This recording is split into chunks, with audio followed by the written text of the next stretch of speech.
No olvides darle like y suscribirte a nuestro canal. No me pasó a mí directamente, pero es una historia que siempre contaba mi papá y que yo me encargo de repetir cada vez que puedo porque creo que no solo merece ser contada, sino que además mantiene viva su memoria. Él falleció hace 2 años y todavía lo extraño cada día. Era de esos hombres que no se hacían notar con grandes gestos, pero tenía una presencia firme, callada, como si supiera algo que los demás ignorábamos. Siempre fue muy racional, aunque en el fondo tenía una conexión con lo invisible que rara vez mencionaba. La historia ocurrió en 1996, cuando volvíamos de unas vacaciones familiares en una cabaña en el bosque. Íbamos en 2 vehículos, un coche y una furgoneta. El plan original era quedarnos un día más, pero por alguna razón que él no supo explicar del todo, mi padre insistió en que saliéramos antes. Recuerdo que fue algo repentino, como si algo lo hubiese inquietado. No era usual en él cambiar planes sin una buena razón, pero ese día nos pidió empacar todo y regresar. En el coche iban mi madre, mi tía, mi hermana y mi sobrina. Mi padre conducía la furgoneta donde íbamos él, mi hermano, mi sobrino de 8 años y yo. Íbamos bastante cargados y por lo mismo el trayecto fue más lento de lo habitual. A medida que pasaban las horas noté que mi papá se veía cada vez más inquieto, callado pero con el ceño fruncido como si estuviera escuchando algo que los demás no podíamos oír. En un momento, ya entrada la tarde, hicimos una parada en una estación de servicio para estirar las piernas y tomar algo. Fue entonces cuando mi padre, de forma muy tajante, decidió que mi sobrino debía irse en el coche con mi madre y las demás. No lo pidió, lo ordenó, y eso me llamó la atención porque no solía ser así de directo. Mi sobrino no quería cambiar de vehículo y armó todo un berrinche, pero mi papá no cedió. Lo subieron al coche con las demás, a regañadientes, y seguimos camino. Unos 100 kilómetros antes de llegar a casa, los 2 vehículos se separaron. El coche iba más rápido, sobre todo porque llevaban a los niños y querían llegar temprano para acostarlos. Nosotros, en la furgoneta, íbamos más despacio, como siempre. Yo estaba medio adormilado, hasta que todo cambió en un segundo. Escuché una explosión, no un choque, no un golpe. Fue como si una bomba hubiese explotado detrás de nosotros. Una luz blanca cegadora y un estallido que hizo que sintiera cómo mi cuerpo volaba dentro de la furgoneta, rebotando de un lado a otro.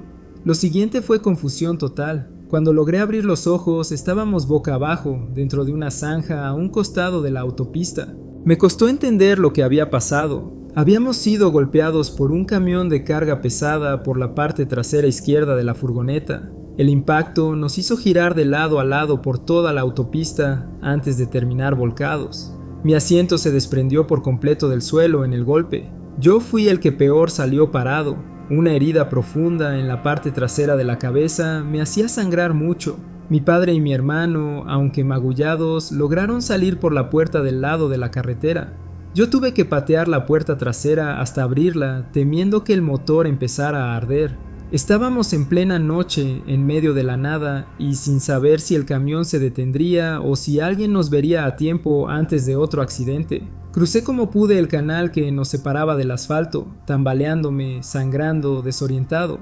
Justo en ese momento llegaron los primeros policías y la ambulancia. No tengo recuerdo claro de cómo me subieron ni qué dijeron, pero sí recuerdo el silencio en el rostro de mi padre. No de miedo, sino de algo más, como de resignación mezclada con alivio. Después supimos que fue un milagro que saliéramos vivos. El lugar exacto del impacto fue justo donde estaba sentado originalmente mi sobrino antes de que mi padre decidiera cambiarlo de vehículo. No puedo imaginar lo que habría pasado si él hubiese estado allí. Yo, con todo y mi tamaño, acabé con la cabeza abierta y el asiento arrancado del suelo. A un niño de 8 años, ese impacto lo habría matado sin duda. No fue hasta días después, ya más tranquilos, que mi padre nos confesó por qué había insistido tanto en cambiar a mi sobrino de lugar. Dijo que, mientras manejaba antes de la parada, escuchó la voz de su madre fallecida, mi abuela, que murió años antes, decirle con claridad: «Saca al niño de la furgoneta». No era un pensamiento, no era una corazonada, era su voz, clara, firme, como si estuviera sentada a su lado. No se atrevió a contar eso en el momento, porque sabía que nadie le creería, pero actuó. No discutió con la voz, simplemente obedeció, Y gracias a eso, mi sobrino está vivo hoy. Esa es solo una de las muchas historias que tenía mi padre. Algunas más raras, otras más sutiles. Nunca las contaba como si buscara atención. Más bien parecía que él mismo seguía sin comprender del todo lo que le había pasado. Yo me encargo de compartirlas cuando puedo, porque más allá del misterio, hablan de quién era él. Un hombre serio, reservado, pero que siempre escuchaba lo que otros callaban. Y aunque han pasado 2 años desde que murió, a veces, cuando el silencio se hace profundo, juro que todavía lo escucho, como él una vez escuchó a su madre. Tal vez hay cosas que simplemente no tienen explicación, pero hay momentos en que no necesitas una. Solo tienes que escuchar y actuar. Mis papás todavía hablan de esto como si hubiera pasado ayer, a pesar de que ocurrió cuando yo tenía apenas 6 meses. Yo no lo recuerdo, claro, pero ellos lo cuentan cada tanto, sobre todo cuando alguien menciona cosas raras, ángeles o momentos que no tienen explicación lógica. Era un domingo por la tarde, de esos en los que todo el mundo parece tener antojo de comer fuera. Mis papás me habían llevado a uno de sus restaurantes favoritos, muy popular en ese entonces, para comer algo rico y disfrutar de un rato en familia. El lugar estaba llenísimo, había gente esperando de pie, niños corriendo entre las mesas, meseros apurados esquivando a los clientes y una música de fondo apenas audible entre el murmullo general. Mi mamá me tenía en brazos, distraída, tratando de entretenerme mientras yo jugueteaba con uno de sus collares. Mi papá, como siempre, escaneaba el lugar sin mucho interés. Fue entonces cuando se fijó en un niño de unos 7 u 8 años, sentado con su familia unas mesas más allá. Lo vio comiendo con desesperación, metiéndose bocados enormes de comida a la boca como si no hubiera comido en días. Mi papá le dio un codazo suave a mi mamá y le dijo algo como: «Ese niño va a atragantarse si no se calma». Y apenas unos segundos después, tal como lo predijo, el niño empezó a ahogarse. Su cara cambió de inmediato, se puso rojo, luego morado. Soltó los cubiertos y empezó a sacudir las manos mientras abría la boca tratando de respirar. El restaurante entero quedó en pausa. Todos lo miraban, pero nadie se movía. Y ahí es cuando pasó lo inexplicable. Mis padres juran que, de la nada, apareció una figura detrás del niño. No lo vieron llegar desde ningún lado, simplemente estaba ahí. No era alguien del personal ni un cliente del restaurante. Era un hombre alto, vestido con ropa que no recuerdan bien, pero que, según mi mamá, parecía fuera de lugar. Lo único que recuerdan con claridad es que tenía una postura extrañamente rígida y unos movimientos muy precisos. Sin decir nada, le dio un golpe seco en la espalda al niño. En ese mismo instante, el trozo de comida salió disparado de su boca y el niño empezó a respirar como si acabara de salir de debajo del agua. Y justo cuando todos pensaban que iban a ver a alguien felicitando al Salvador o diciendo algo, el hombre ya no estaba. Desapareció, literalmente, como si nunca hubiera existido. No lo vieron salir ni alejarse caminando, simplemente no estaba más. Mis papás se miraron, paralizados. Ambos habían visto exactamente lo mismo, pero ninguno se atrevía a decirlo en voz alta al principio. Fue esa típica mirada de ¿tú también lo viste o estoy volviéndome loco? Y sí, lo habían visto. Lo extraño es que nadie más pareció reaccionar. La familia del niño estaba tan concentrada en consolarlo que no miraron alrededor, ni agradecieron a nadie. Parecía que ni siquiera ellos habían visto a esa figura. Pero lo más extraño pasó justo después. La madre del niño, aún con lágrimas en los ojos y temblando, dejó la mesa y se fue caminando directamente hacia mis papás. Ni siquiera dudó. Se abrió paso entre la gente como si supiera exactamente a quién buscar. Cuando llegó con nosotros, abrazó a mi mamá, que seguía cargándome, y le dijo varias veces: «Gracias, gracias por salvar a mi hijo, gracias». Mi mamá se quedó en shock. Trató de explicarle que no había hecho nada, que apenas acababan de llegar y no se habían movido del lugar. Pero la mujer no la escuchaba. Seguía agradeciéndole una y otra vez, como si supiera, sin lugar a dudas, que mi mamá había tenido algo que ver. Después de eso, mis papás se sintieron tan confundidos y sacudidos que decidieron irse antes de que les asignaran una mesa. Nunca comieron ahí ese día. Durante años, cada vez que lo contaban, trataban de darle alguna lógica. Que tal vez alguien más ayudó y ellos lo imaginaron distinto. Que quizás la mamá estaba tan nerviosa que abrazó a quien se le cruzó primero.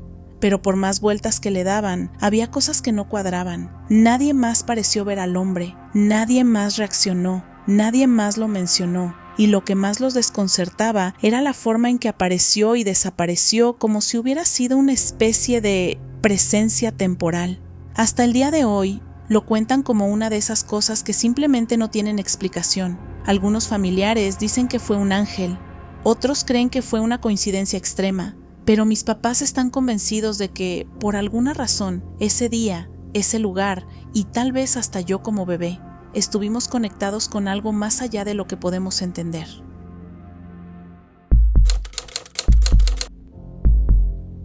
Hace unos años tenía un pequeño negocio de venta de carne al por mayor. No era nada glamoroso, pero me daba para vivir. Parte de mi rutina consistía en salir de la ciudad un par de veces al mes para comprar carne directamente de un proveedor que tenía en un pueblito rural, bastante alejado del ruido y del asfalto parejo. El camino tenía dos partes bien diferenciadas. La primera, una autopista en buenas condiciones que tomaba unas 2 horas de viaje. Y luego una carretera secundaria, más bien un camino de tierra lleno de baches y piedras sueltas que servía de entrada a varios caseríos desperdigados en la zona. Esa parte era un suplicio. Siempre calculaba al menos 1 hora para atravesarla, tanto de ida como de vuelta por el estado lamentable del camino. Lo había hecho tantas veces que ya tenía memorizados los árboles caídos, los charcos, las curvas engañosas, todo. Aquella tarde salí del pueblo después de cerrar la compra. Era casi rutina. El calor, el polvo, la camioneta llena y yo cansado pero con la tranquilidad de tener todo resuelto. Tomé la carretera de regreso con el pensamiento ya en otras cosas. Iba repasando mentalmente las cuentas del negocio, las entregas que tenía pendientes, e incluso recordando que tenía que pasar al mecánico la próxima semana porque el embrague no andaba bien. No habían pasado ni 10 minutos desde que salí del pueblo cuando empecé a notar algo raro. El terreno ya no se sentía tan accidentado.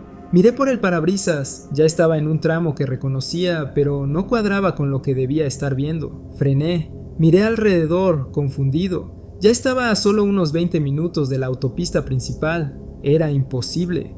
Frené de golpe y sentí como el corazón me daba un vuelco. Apagué la camioneta, bajé la ventana y miré hacia atrás como si eso pudiera explicarme algo. El tramo difícil, el que usualmente me tomaba casi 1 hora de baches, lodo y maniobras cuidadosas, simplemente no estaba. No lo había vivido, no recordaba haberlo atravesado. Era como si se hubiera borrado o, peor aún, como si nunca hubiese estado ahí ese día. Saqué el celular y miré la hora. Solo habían pasado 15 minutos desde que salí del pueblo. No tenía sentido. Era físicamente imposible haber avanzado tanto en tan poco tiempo sin haber sentido el traqueteo constante que me tenía acostumbrado a ese camino. Revisé la parte trasera de la camioneta por si en algún momento había perdido parte de la carga. Nada. Todo en su lugar. Yo también estaba entero, no tenía golpes ni signos de haberme desmayado ni nada por el estilo. Me quedé unos minutos ahí, al costado del camino, con el motor apagado, tratando de reconstruir lo que acababa de pasar, pero no había huecos en mi memoria. Simplemente no recordaba haber manejado por ese tramo difícil, como si hubiera dado un salto en el espacio o el tiempo, o en ambos. El resto del camino lo hice en silencio, sin música, sin pensar demasiado. Me sentía inquieto, pero no asustado, solo confundido, como si algo que no comprendía se hubiera metido brevemente en mi rutina, jugado con el tiempo, y luego desaparecido sin dejar rastro. Hasta el día de hoy, cada vez que paso por ese camino, intento recordar si ese día había algo distinto, una desviación, un sueño, un apagón mental. Pero no, nada cuadra. Solo sé que algo raro pasó y que, por alguna razón, no se supone que lo entienda. Como si fuera una pequeña grieta en la realidad que se cerró apenas pasé por ella. Una especie de atajo inexplicable que nadie más vio. Nunca volví a experimentar algo así, pero desde entonces manejo ese camino con otra mirada, como esperando que algún día vuelva a desaparecer sin aviso.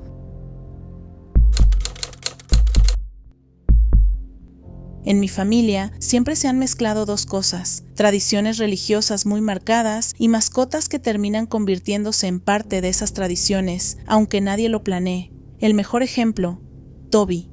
Me bautizaron un domingo de Pascua cuando yo era apenas un bebé. Ese mismo día, porque mis papás eran así, de decisiones impulsivas pero con buena intención, adoptaron un gatito. Era un Maine Coon enorme, bueno, creció enorme, súper peludo, con el lomo castaño oscuro, pecho blanco y 4 patitas con calcetines blancos. Le pusieron Toby. Desde que llegó eligió su lugar, el respaldo del sillón, justo en el extremo que daba a la ventana del frente. Ahí dormía, ahí vigilaba la calle, ahí dejaba pelo, ahí mandaba. También teníamos un pastor alemán gigantesco que hacía temblar la casa cuando corría.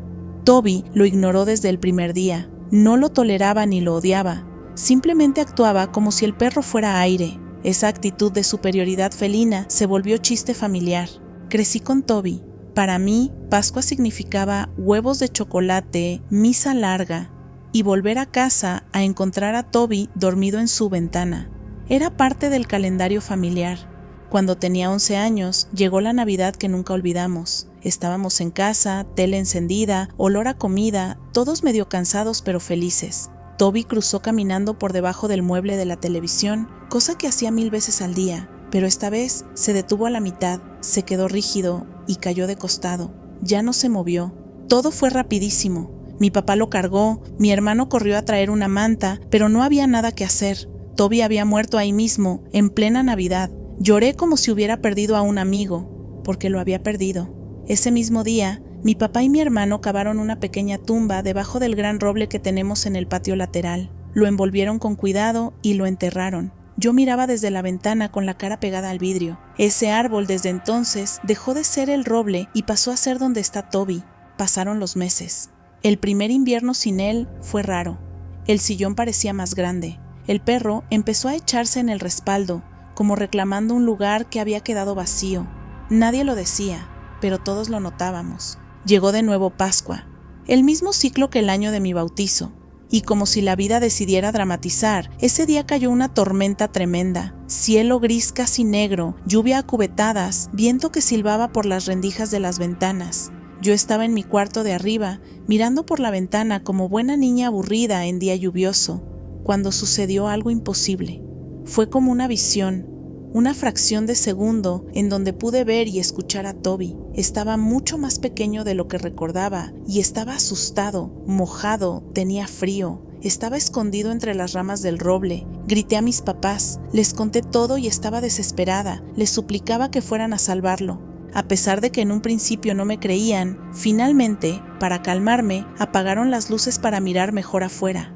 Mi papá tomó una linterna. Abrimos la ventana y nos asomamos hacia el patio lateral, hacia el roble. Entre ramas azotadas por el viento, ahí estaba, un gatito empapado, encaramado a una rama alta, pegado al tronco como una bola de barro con ojos. Papá y mi hermano salieron bajo la lluvia con una escalera, la misma que usamos para colgar luces navideñas. El suelo estaba encharcado, resbaloso y el viento no ayudaba.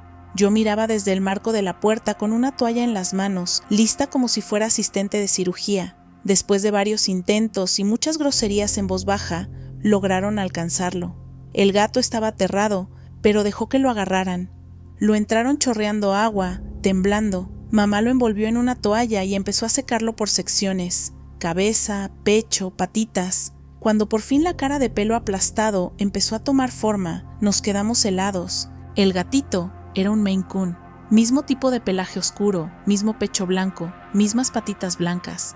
Cuando se le despegó el pelo del lomo, se veía ese patrón marrón profundo que habíamos visto durante años en Toby. Nadie dijo nada al principio, pero todos estábamos pensando lo mismo. Lo pusimos en el piso de la cocina para ver qué hacía. Nuestro pastor alemán se acercó oliendo, moviendo la cola. El gato ni se inmutó, caminó con calma, igualito que Toby. Pasó junto al perro como si no existiera, cruzó el comedor, llegó al sillón y se subió, no al asiento, no al brazo, al respaldo, al rincón de la ventana, exactamente el lugar donde dormía Toby. Dio 2 vueltas, se acurrucó y cerró los ojos. Yo creo que en ese momento todos nos miramos con cara de ¿están viendo lo mismo que yo? Mi papá fue el primero en reír, pero fue esa risa nerviosa que usas cuando no sabes si lo que pasa es tierno, raro o paranormal. Obviamente se quedó. No pusimos anuncios. Nadie preguntó por un gatito perdido. Mi mamá dijo, bueno, pues ya está. Si se lanzó del cielo en Pascua bajo la lluvia y se vino directo al árbol de Toby, creo que ya tiene casa. Le pusimos Tobías, porque la sutileza nunca fue el fuerte familiar. Con el tiempo, las coincidencias siguieron. Mismo gusto por dormir en alto, misma costumbre de ignorar al perro, misma manía de meter la pata en los vasos de agua. Era como un eco del original, o algo así. No sé qué fue. Tenía 11 cuando murió el primer Toby, 12 cuando llegó Tobías. He crecido y aún no tengo una explicación adulta que supere lo que sentí esa noche, que alguien o algo nos lo devolvió. O nos mandó un reemplazo perfecto porque sabía cuánto lo extrañábamos. O, más loco todavía, que Toby encontró la forma de regresar justo cuando más lo íbamos a notar. ¿Coincidencia? Tal vez. ¿Casualidad estadística? Seguro alguien podría explicarlo así, pero hay momentos en los que no necesitas que la matemática gane. A veces solo aceptas el milagro, el gesto, el guiño. Cada Pascua todavía miro hacia el roble, y siempre que un gato decide dormir en el respaldo del sillón junto a la ventana, siento que el tiempo se dobla un poquito y que todas las versiones de Toby, el primero, el segundo y los que vengan, siguen encontrando el camino de vuelta a casa.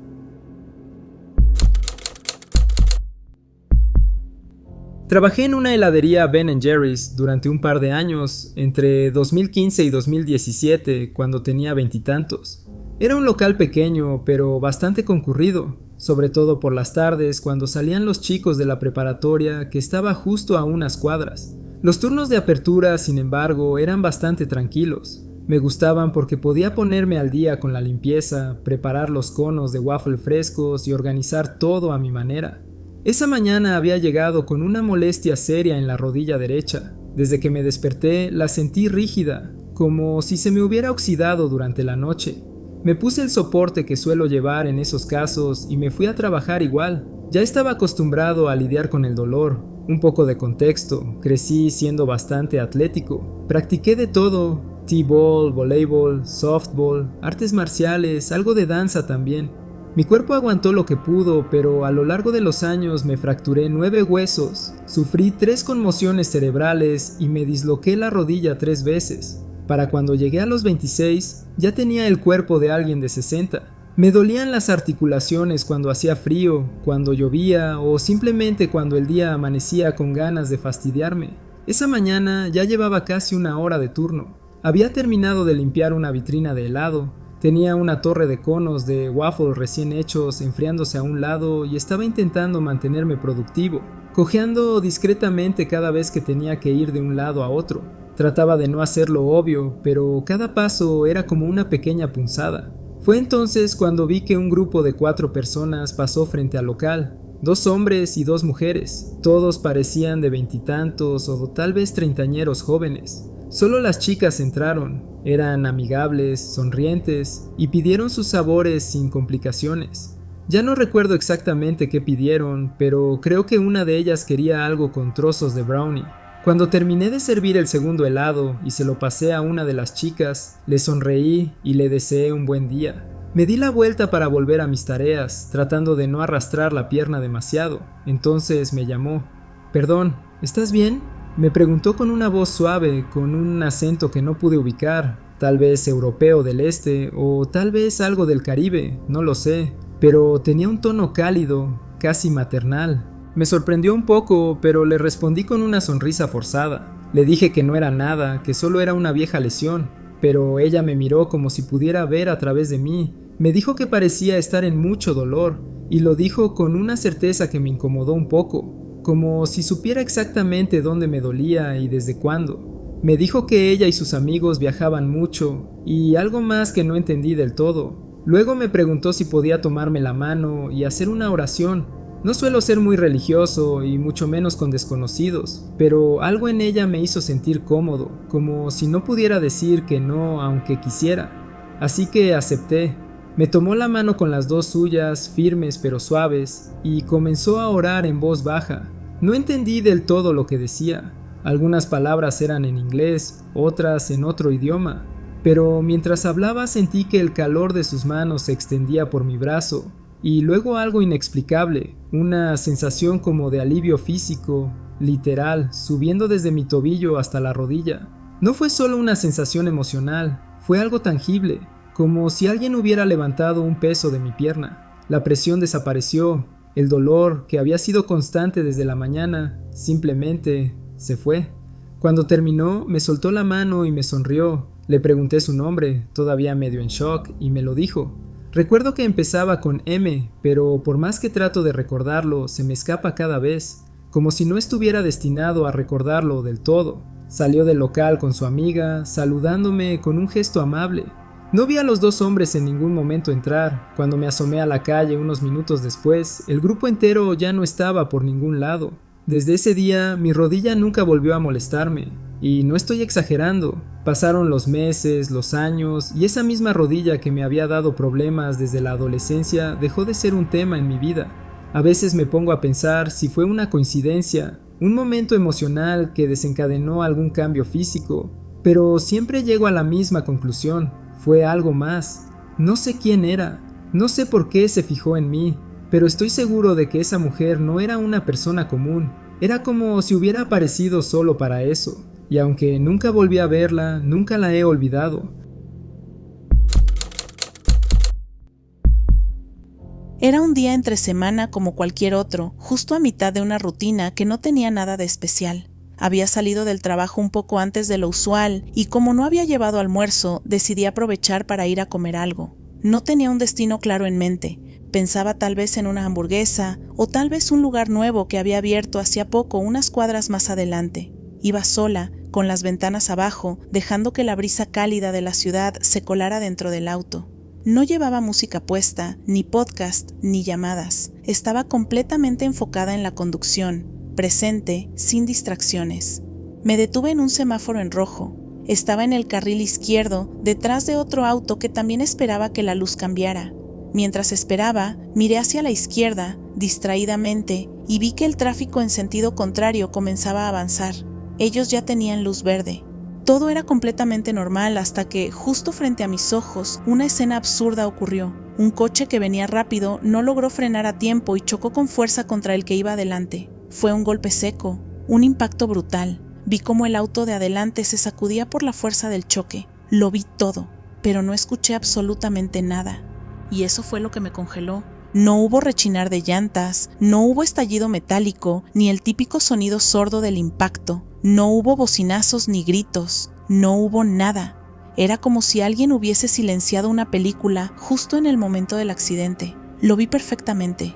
Todo se movió como debía moverse. El auto golpeado se impulsó hacia adelante, la parte delantera del otro quedó hundida por el golpe, y sin embargo, el aire permaneció completamente intacto. Solo se escuchaban los ruidos lejanos de otros coches, el zumbido habitual de la ciudad, el canto ocasional de un pájaro, pero del choque, ni un solo sonido. Instintivamente, busqué mi celular para llamar al 911. Todo había pasado tan rápido que ni siquiera había procesado del todo lo que vi. Pero en cuanto miré hacia el asiento del copiloto y metí la mano al bolso para sacar el teléfono, algo cambió. Volví a mirar hacia adelante y ya no había ningún accidente, nada. Ningún coche detenido, ningún golpe, ningún vidrio roto, ningún conductor saliendo nervioso a revisar daños. Todo seguía igual que antes, tráfico normal, ningún auto con señales de haber sido chocado, como si nada hubiese pasado, como si lo que acababa de ver, lo que me había sacudido el estómago de repente, no hubiera existido nunca. No supe qué hacer. Me quedé ahí, mirando el punto exacto donde había ocurrido. Revisé una y otra vez si tal vez me había confundido, si mi mente me había jugado una mala pasada. Pero no, yo había visto el accidente. Lo vi como veo cualquier otra cosa real. No fue un pensamiento fugaz, ni una imagen borrosa. Fue real, pero desapareció. Cuando la luz se puso en verde, el auto frente a mí arrancó y yo lo seguí, todavía con la sensación rara en el pecho, como si mi cuerpo hubiera presenciado algo que mi mente no terminaba de aceptar.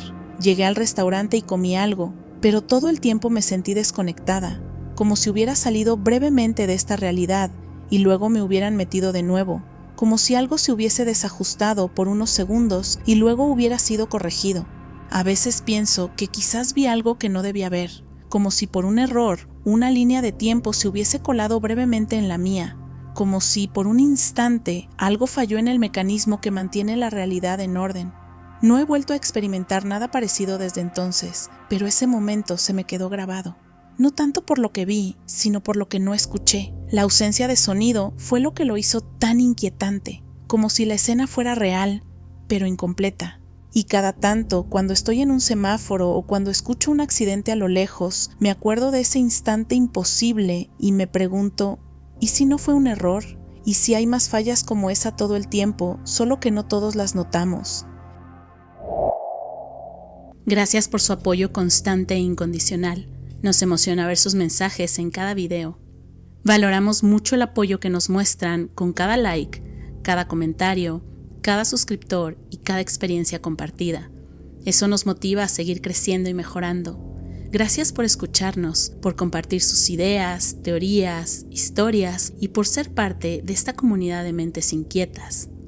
Ya somos más de 15.900 miembros de esta increíble familia de tenebrosos. En este universo y en todos los posibles, su apoyo es lo que mantiene viva a esta familia de tenebrosos. Sin ustedes, este viaje sería solo un eco perdido en el multiverso. Y recuerden que si tienen una historia que compartir, nos la pueden enviar a la dirección de correo electrónico que aparece en la descripción del video, encuentrostenebrososInbox@gmail.com. Ahora también pueden encontrarnos en Facebook como Encuentros Tenebrosos y nuestro canal hermano Experiencias Tenebrosas en YouTube. No olviden seguirnos y darle like a la página para no perderse las próximas sorpresas que tendremos para ustedes. El multiverso está lleno de secretos y apenas hemos comenzado a descubrirlos. Nos vemos en el siguiente universo.